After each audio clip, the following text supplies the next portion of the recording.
Welcome to CoffeeIn Tech on this beautiful Thursday. And today, apologies for the delay, everybody, but today I can promise you, you will not regret tuning in.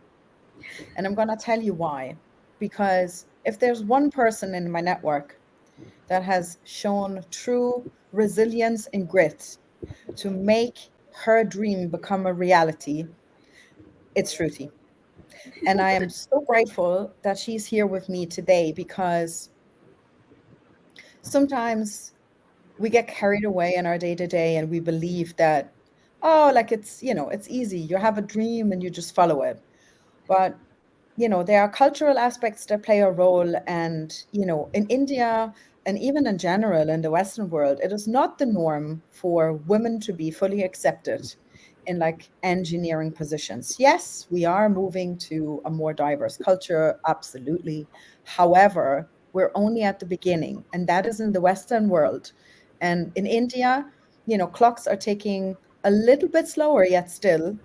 And I'm really grateful for Shruti to be here today to encourage and empower other women, to follow their dreams as well. So warm welcome from my side. Thank you so much for dedicating some time to join me today. Oh my God. I hope I live up to that expectation. Like the way you introduced me, You I'm already just have, Shruti. You already have. I'm just so overwhelmed because there are times when you don't often give yourself too much of a credit, and I come from a family where I always saw my mother being too hard on herself when she was pushing herself to be there for the family and doing stuff, in spite being a very highly educated woman and Mhm. not being given the opportunity to work. So she was just a housewife, that they would say, but really for me it's not just a housewife, right? She is really the CEO of our family, because if she wouldn't have managed things and she wouldn't have looked after and educated me and my brother, I have a younger brother, the way we did, I don't think so I would be talking to you the way I'm doing right now today. So like you rightly said, culture is very very different in India, and especially which the family that I come from is a North Indian Orthodox family, though we have lived in Mumbai city, which is a metro city in India, for like about 5 generations of my family. But some things go like they don't die, like habits don't die, like Mhm. things don't change really. So like on my father's side, he has three sisters and a younger brother to him, but my aunts really never got into much of education, because that wasn't considered a criteria. Like my grandparents were like, what's the point of educating the girls? And my grandfather was ironically, he's still alive, like he is ironically a doctor, a practicing doctor, and my father is also a doctor. So every time it was about me getting educated. I remember I was in class 7, like grade 7, and my grandmother was like, you know what, your eldest aunt was married by now when she was your age. I was like, wow, really? When I got into class 8, she was like, you know what, your eldest aunt had a daughter by now. And I was like, oh my God. So it was very unperceivable circumstances living in a metro city. Plus there came a point where the financial stability of my family wasn't very great, and my grandfather basically told my father that what's the point in educating her, like she's a girl, she's supposed to be like given off or married away, right? And I'm the eldest on my father's side in my generation. But I'm so grateful that my parents, both mom and dad, didn't gave in to that request, right? And seeing my grandfather and father as doctor, I wanted to be a doctor myself. So all my childhood I would try to get the first rank in the class. And while other kids my age and my classmates think that, oh, she was studious, they didn't understand that I was really being a rebel back at my home, right? Because if I don't top, if I don't excel, like there's no point in getting me educated, right? Like it would only give them more excuses that why are you educating her, she's not giving you the ROI, maybe, right? Like, there's no point in educating her. She's not doing the best. So I think very early on, I was taught about responsibilities and ownership, as they call it these days. And in fact, even leading by example, right? Mhm. Because my generation is now going to look at me. In fact, forget about my generation and other cousin that I have. I had this hard goal set for me, which was my younger brother is looking up to me, and he shouldn't have this regret that I didn't have an elder brother to look up to. And Mhm. that's a very hard thing to set for yourself, right? So, yeah, this was basically trying to just give you an introduction of what happens at home, or that's what happened with me, really.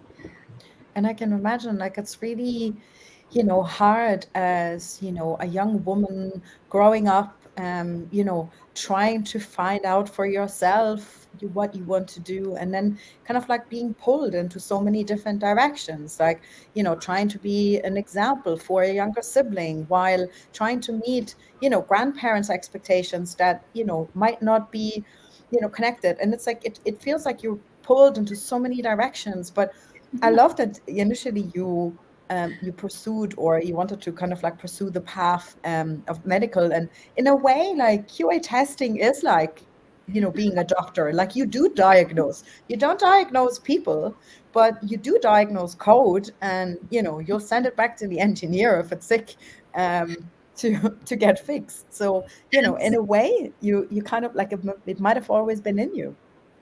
Oh yeah, absolutely. And I think it's one of let me get it onto my gender, right? Like Sure. when we are already talking about gender, it's one of the things associated with females, right? Like, oh, you guys can find defect in anything or can find a flaw in anything. So I think it was my upbringing, it was my background, and even me wanting to be a doctor, right? And Yeah. ironically, a couple of years back, I started to say I wanted to be a gynecologist, to be precise.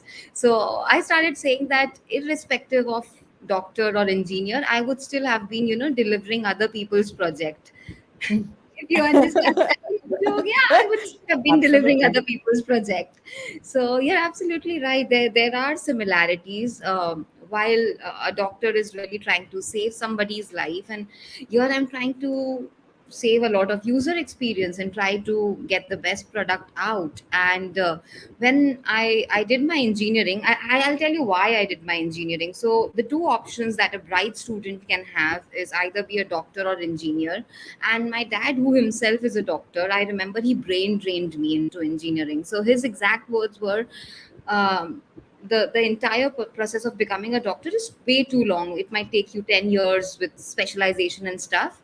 And we didn't even have the money, I'll be honest. That was also one of the things. He never said that, but he told me two things. He was like, so this is going to take time, and what if you get married in the interim and your education gets dropped off?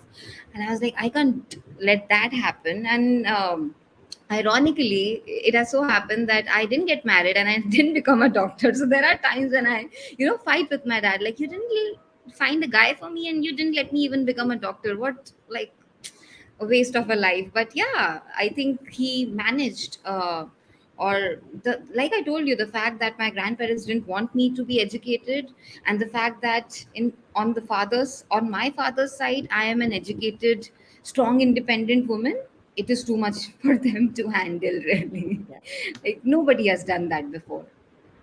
Yeah. And I think that's kind of like, that's an achievement in itself, because now there's one thing, managing like careers, or like managing obstacles that you have in your career, like that's business, and that's tough enough already.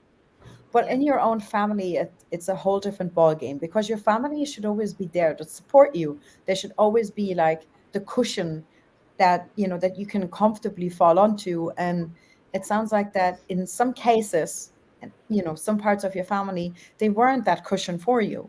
And I think that makes it even harder and even more beautiful that you still pursued your path. You somehow found that resilience inside of you to disregard their opinion and make it your opinion, but to find your own path, and and come out the other end, maybe bruised, but shining nevertheless.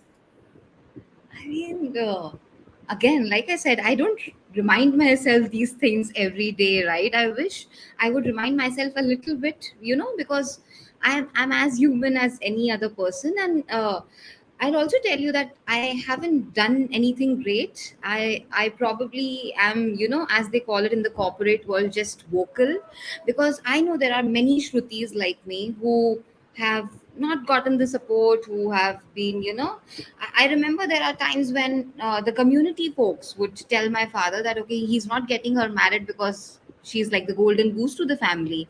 And at one point, I was the only earning member in the family. So things are difficult. You get judged, you get labeled, and not just at home and society, or in India we have like joint families and extended Mhm, families and too much of that, but even at workplace. So I remember there was a point where I was having a one-on-one appraisal discussion with a manager, mhm, and he basically was like, Shruti, why do you want this hike or this bonus? Because you're still a young girl. What will you do with all that money? You'll either buy a handbag or a lipstick.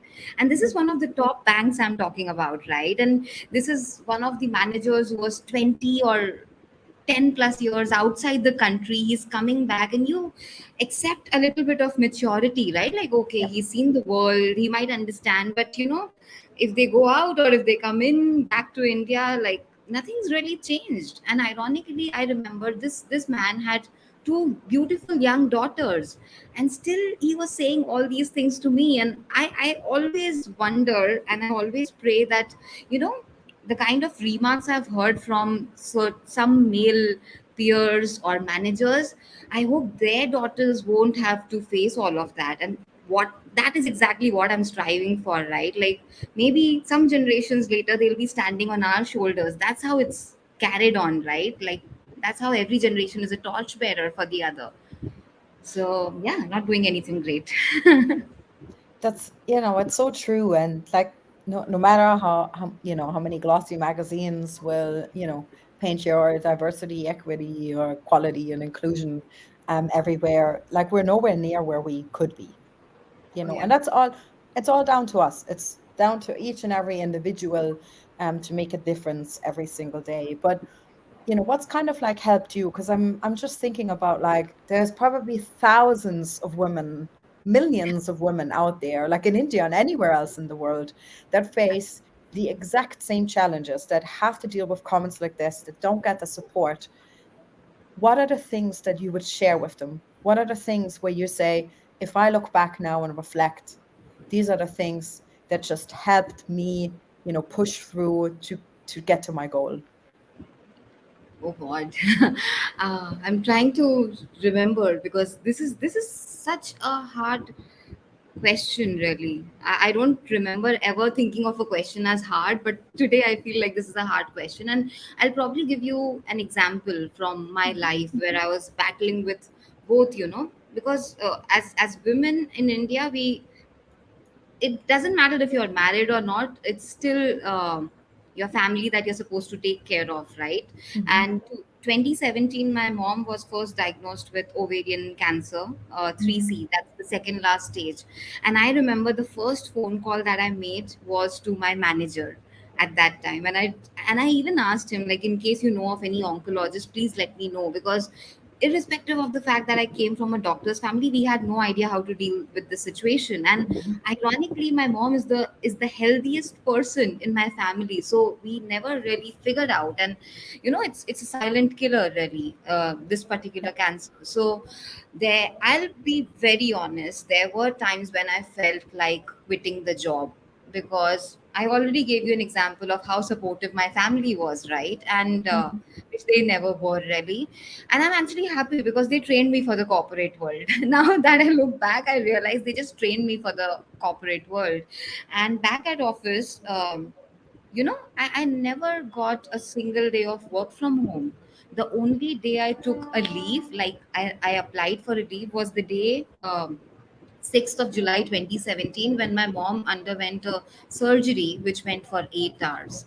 So that was the Mhm. only day when I took a leave. And every time my mom went through the chemo cycles, which were like six of them, I would I was acting like a project leader, you know. I would Mhm. divide my father and my brother in shifts, how things would be managed. And I had to take care of a lot of things at home, right? Like taking care of things that we do at home, the food, the this, the that, everything. And I remember one lady who used to sit in the adjacent cubicle. She one day asked me, she was like, Shruti, I hear you have a big family. I don't understand why you are always worried about your mom. Like, you have a big family, right, to support you.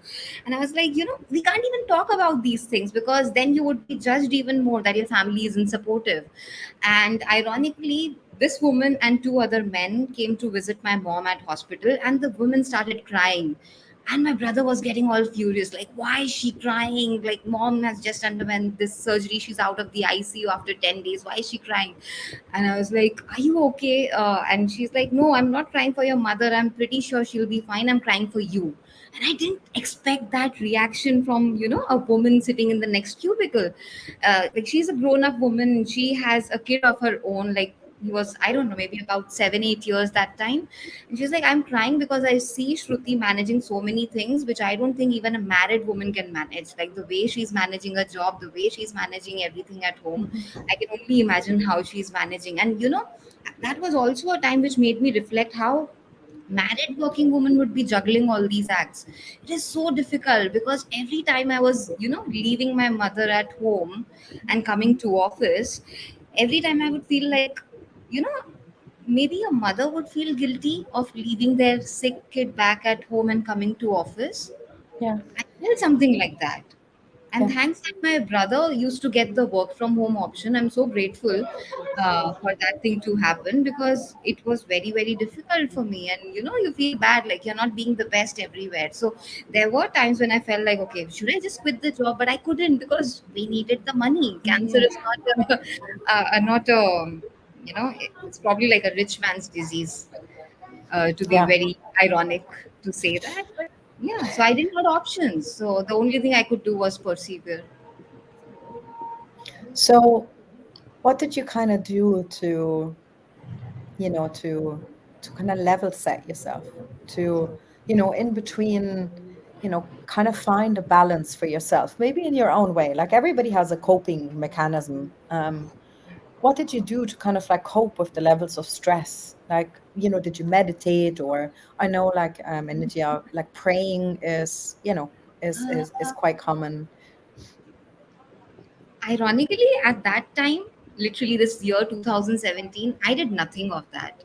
I never had the time. I don't know when people call all this self care and self love kind of thing. I think that was one time of my life when I totally forgot about any of the thing. I think I started acting like one of those married women, just that I was not married and I didn't had a man to, you know, put the blame on for things. But it was really like a very, very difficult juggling act at home and office. And you know, technology is not an easy area to be in, so you're supposed to be up to date. And I remember at that time I was managing, or not managing, I was not a manager, right? So I was working on 5 projects at the same time, when it's so difficult to even work on one Hmm. in technology. So I was working on 5, and there I was taking care of this family. And I don't know which God was watching over me, because there was really no time to meditate, or I don't remember praying. There came a time, I'm a very pious person, but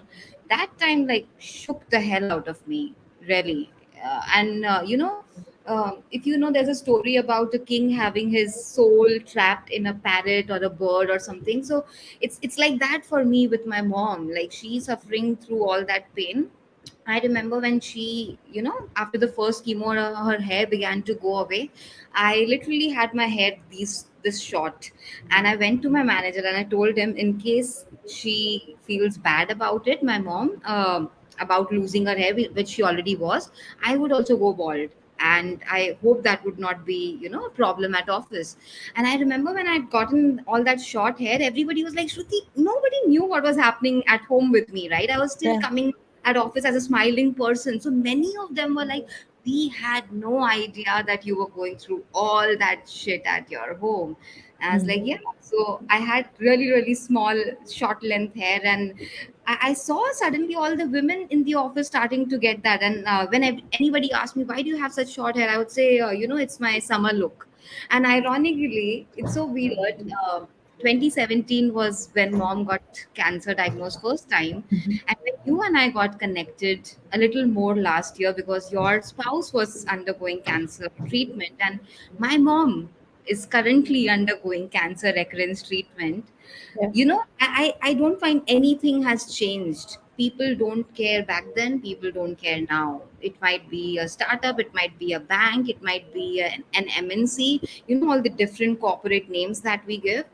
Mm. Nobody cares. Your family is not going to care. It's you basically who can take care of the situation. It's basically you who can either go about just crying.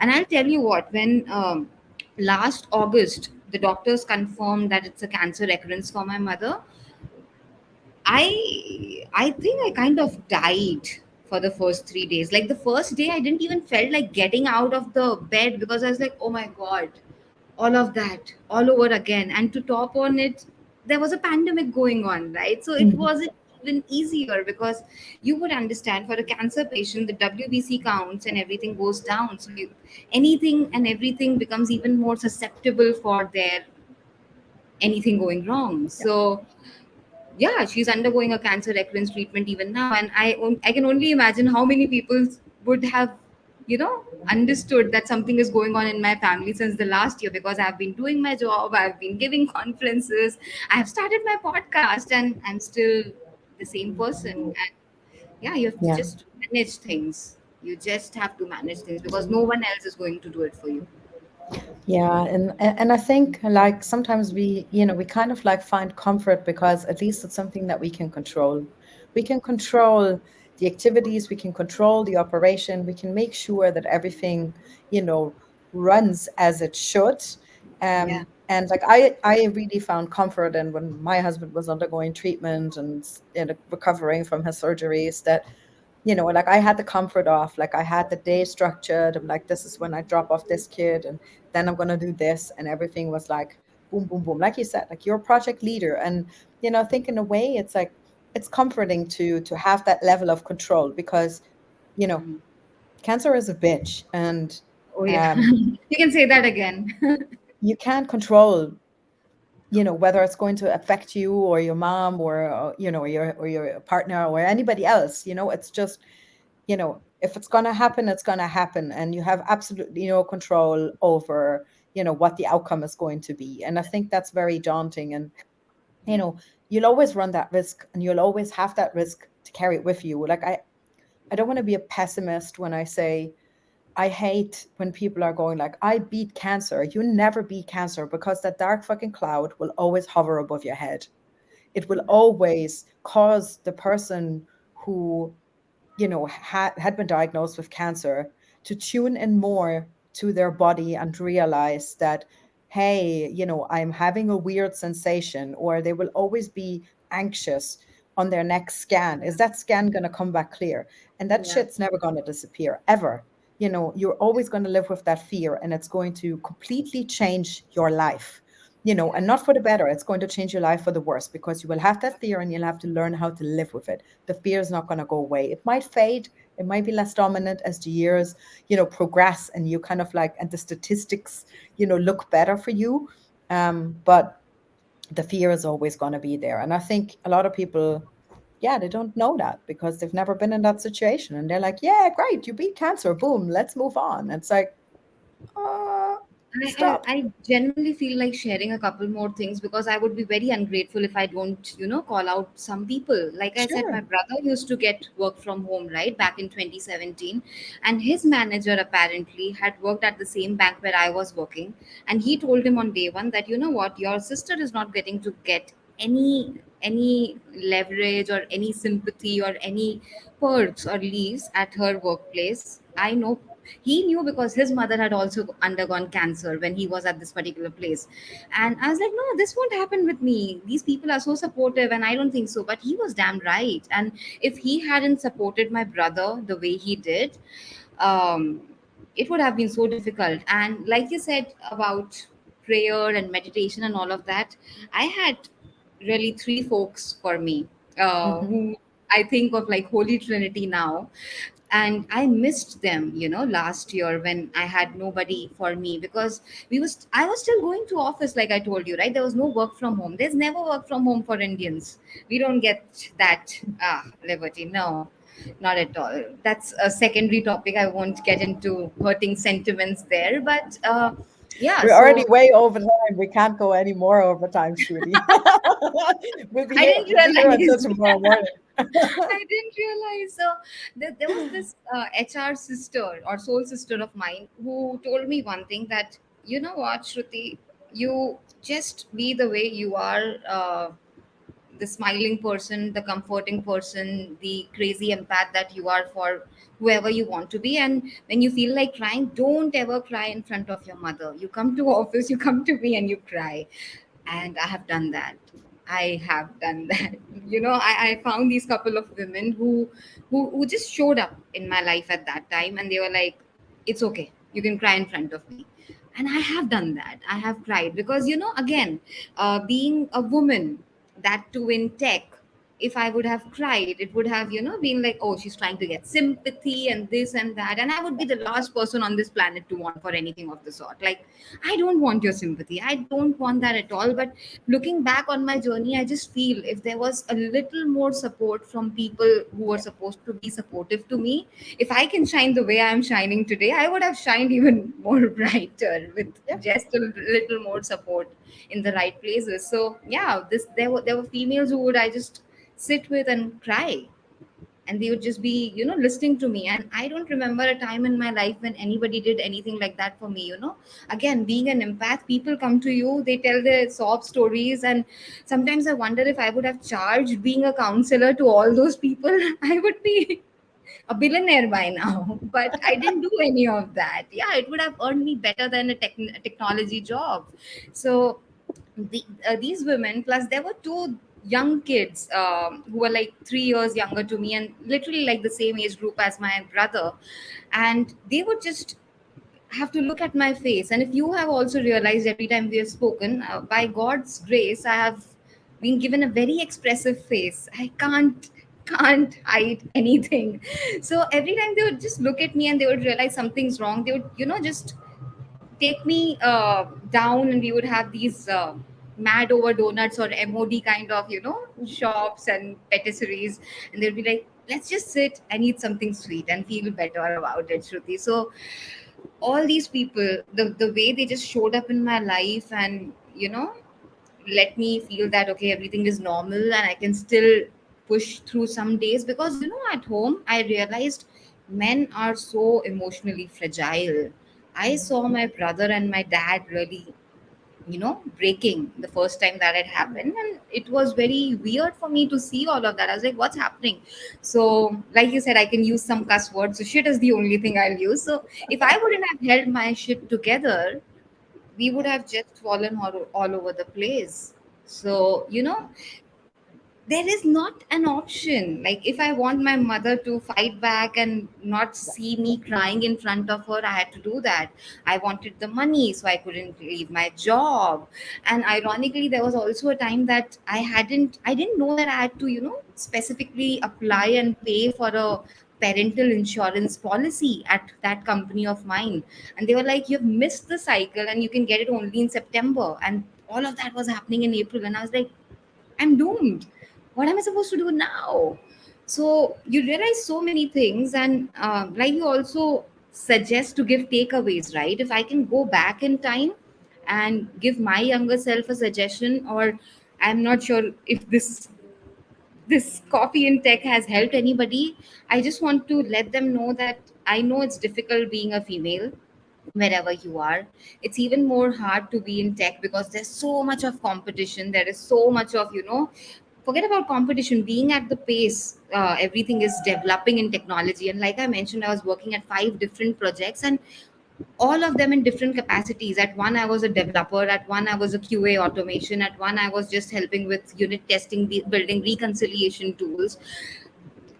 So there were like 5 of them, and everything was different, and I'm trying to do my job the best way. I would let people know, or let my younger person know, that you know what, it's okay if you also be a little selfish and take some break. It's not bad at all that you are like, okay, I can't handle this shit anymore, and I just want you to know about this. It's okay to confide in people. It's okay to let your manager or even your family know, like, okay, this is being a little bit too much for me, because how much are you going to handle this? And I think I have had a very very difficult life, so it was like training this bot as I would say in programmatic language, that I was just trying to, okay, how I dodge this, how I dodge that situation, how I just come out a winner in this game, out of in this game called life. But it's always okay to cry, maybe not in front of your manager, because yeah, that's not a good thing to do. Just don't do that. But yeah, find some people who you can confide into. Take care to maybe meditate, do yoga, I don't know, kickboxing, whatever that gives you, a sense of freedom, a sense of expression of yourself and makes you happy. It can be singing, dancing, anything. And I'll also add one more thing, that having a career as a woman, especially in India, comes at many costs. Cost in the sense that I always have to be, a par above everybody, because otherwise I'm not good enough. That's there. Like I told you about the manager who was judging me, like, what will you do of the extra money? There are people who judge you. That I remember one of my manager asking me, like, Shruti, will you be getting engaged in 3 months down the line? And I was like, I don't know. I don't have any plans. So it comes at many costs. It comes at the cost of your health, the cost of your relationships, and maybe I could have that 10-year, 11-year long career because I never got married, because boy, there was no time. There just wasn't enough time. And yeah, life's difficult. So going back, if I can tell something, I'd be like, prioritize your life for yourself also, and live a little. It's okay to do that. I love that. And that's such a beautiful finish. And I think like, one thing that I really, took away from, from having this fantastic conversation with you today is that, we're not alone. And some of us are fighting very similar battles. And it's really nice to see that, you know, although sometimes you feel it might be impossible to master your task, you just focus on the controllable. And that's kind of like what I learned from you today, that you can focus on the things that are in your control, and that is showing up every day, doing your bit, and just kind of like pushing through. And I'm so glad that you had like a circle where you had that cushion where you could just fall back and be yourself. So thank you so much for for sharing these insights. It's been really inspirational, and I hope it'll inspire many other women out there as well. Thank you so much, Shruti. I'm sorry I didn't mention enough tech, but I think if we can manage all these things, tech is just a language and stuff you can manage. It's a very simple ball game. So I apologize to your audience that I didn't talk about tech enough. And you know what? If they want to build their careers in tech, now they've learned, what a great person you are, and they can reach out, connect with you, and follow your content on LinkedIn, because I know that you post a lot in terms of like the QA space. So, LinkedIn is a free community, and I hope a lot of people will reach out to you and connect with you. Thank you so much for being here today. Thank you so much, Imma. Thank you so much for having me.